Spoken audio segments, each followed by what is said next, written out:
We've had Operation Big Picture, now welcome to Operation Open Chequebook. Sky News has learnt that some of Europe's biggest football clubs, including Liverpool and Manchester United, are in talks to join a new competition that would reshape the sports economic landscape. A $6 billion European Premier League assembled by one of the world's biggest banks. I think there are a lot of dynamics going on in English and European football right now. The background of Corona, the background of Project Big Picture, and now we have another part of the wider jigsaw, which is probably a UEFA versus FIFA power play.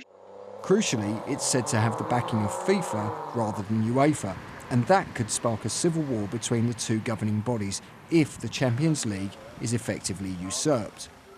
The new league would consist of up to 18 teams from across Europe, with clubs from Italy, Spain, France, Germany and England all in negotiations. Most of the big 6 Premier League clubs have been approached about joining the project. But with up to only 5 spaces available to English clubs in the new league, at least one will miss out. Højbjerg inside to Pogba, it's Aurier, and it's 5. The European Premier League is being hatched even as divisions widen within English football.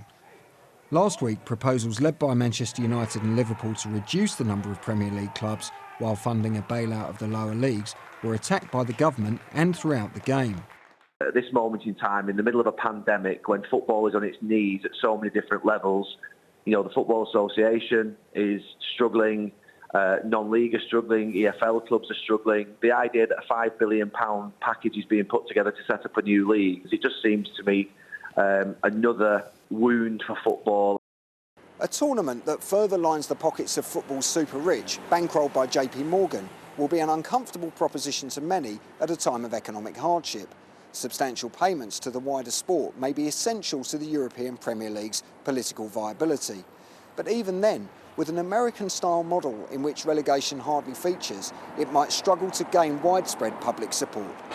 The early season Premier League table features the unfamiliar names of Everton and Aston Villa at its summit. In 2016, Leicester City became the last rank outsider to win English football's most prestigious prize. Critics will argue that a widening of the financial chasm between the Premier League's elite and the rest will reduce the chances of ever seeing pictures like these again. Mark Kleinman, Sky News.